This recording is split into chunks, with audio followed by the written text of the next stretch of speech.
Assalamualaikum warahmatullahi wabarakatuh. Halo teman-teman, jumpa lagi dengan saya Apoteker Fari. Sebelumnya, pada pembahasan soal tes masuk apoteker part 1 telah dibahas oleh Apoteker Niela. Nah, pada part 2 ini, saya yang akan memimpin ya teman-teman. Kita langsung bahas aja yuk. Soal nomor 11. Pemberian nama Simplicia dapat menggunakan kaidah nama marga atau genus diikuti dengan nama latin bagian tanaman. Berikut penamaan yang tepat untuk Simplicia dari biji Myristique fragrans adalah pilihannya: A. Myristique semen, B. Myristique radix, C. Myristique fructus, D. Myristique cortex, E. Myristique pericarpium. Kita langsung bahas ya. Myristique fragrans nama latin dari pala. Simplicianya biji pala, yang dalam bahasa latin berarti semen. Sedangkan radix yaitu akar, fructus buah, cortex kulit batang, pericarpium kulit kayu.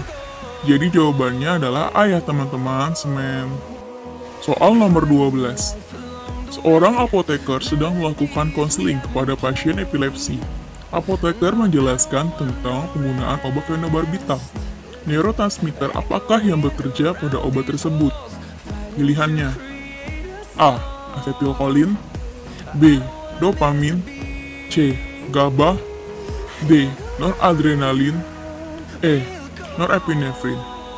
Pembahasannya, mekanisme kerja obat anti-epilepsi atau OAE fenobarbital adalah menurunkan konduktan natrium dan kalium, serta menurunkan infus kalsium, maka memiliki efek langsung terhadap reseptor GABA. Aktivasi reseptor barbiturat akan meningkatkan durasi pembukaan reseptor GABA, serta meningkatkan konduktan postsinaps florida. Jadi jawabannya adalah C ya teman-teman, GABA. Soal nomor 13. Enzim mikrosomal hati yang berperan penting pada proses detoksifikasi senyawa elektrofil reaktif yang menyebabkan teratogenik karsinogenik adalah pilihannya: A. Glisin transferase, B. UDP glukoronida transferase, C. Glutathione S transferase, D. sulfotransferase, E. Glutamin transferase. Jawabannya adalah C ya teman-teman, glutathione S transferase. Glutathione S transferase merupakan enzim sitosolik multifungsional yang memainkan peranan penting dalam detoksifikasi senyawa elektrofilik di dalam tubuh. Soal nomor 14. Salah satu cara untuk mendeteksi pemalsuan yang terjadi pada sediaan herbal adalah dengan identifikasi kandungan senyawa marker Simplicia. Senyawa marker pada kapsul yang berisi Simplicia seledri dapat dideteksi dengan menggunakan kromatografi lapis tipis dengan variasi semprot berikut. Pilihannya: A. Mayer, B. Dragendorf, C. Bouchard, D. Lieberman-Bouchard, E. Citroborat.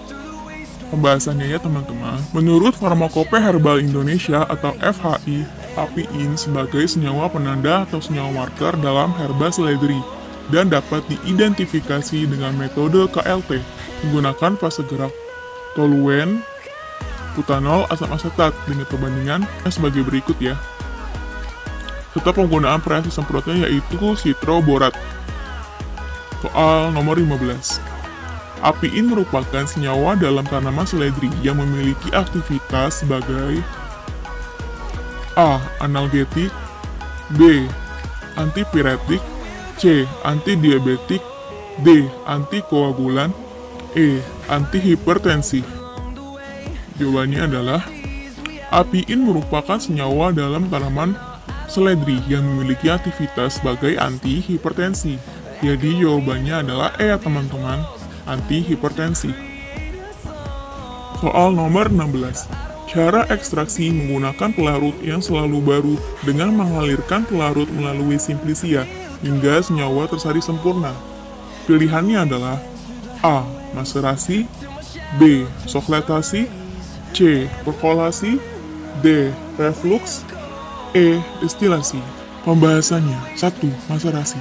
Dilakukan dengan cara merendam serbuk simplisia dalam cairan penyari yang sesuai dengan beberapa kali pengadukan pada suhu kamar. Yang kedua, sokletasi. Sokletasi adalah proses penyarian berkesinambungan dengan menggunakan alat soklets. Penyarian berkesinambungan menggabungkan penyarian maserasi dan perkolasi menghasilkan ekstrak cair dan dilanjutkan dengan penguapan. Yang ketiga, perkolasi adalah cara penyarian yang dilakukan dengan mengalirkan cairan penyari. Larutnya selalu baru melalui serbuk simplisia yang telah dibasahi. 4. Reflux adalah cara penyarian yang dilakukan dengan cara sampel dimasukkan ke dalam lampu alas bulat bersama-sama dengan cairan penyari, lalu dipanaskan. 5. Destilasi adalah proses pemisahan satu atau lebih cairan yang berbeda titik. Jawabannya C ya teman-teman, perkolasi. Soal nomor 17.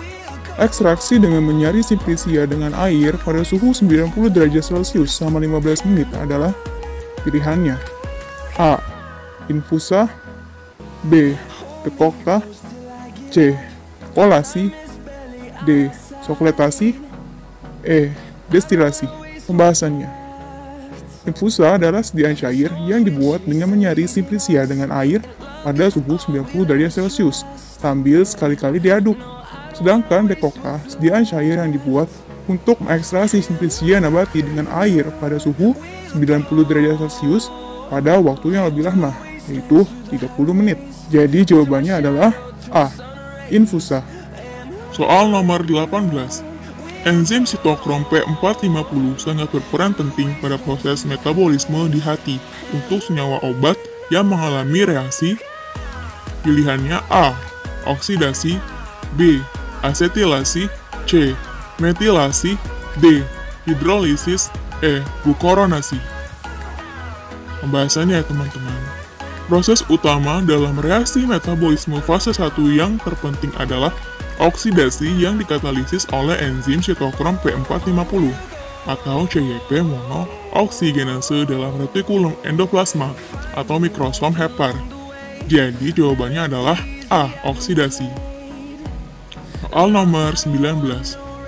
Seorang pasien didiagnosa mengalami toksoplasmosis akut diresepkan obat sulfadiazin pirimetamin oleh dokter. Dokter menyarankan pasien untuk meningkatkan asupan cairan selama penggunaan obat ini. Hal ini ditujukan untuk mengurangi kemungkinan efek samping berikut. Pilihannya A. Anemia hemolitik, B. Epilepsi, C. Penurunan pendengaran, D. Hepatotoksik, E. Kristaluria. Pembahasannya, sulfadiazin suka larut dalam urin sehingga dapat timbul kristaluria, sehingga harus banyak minum.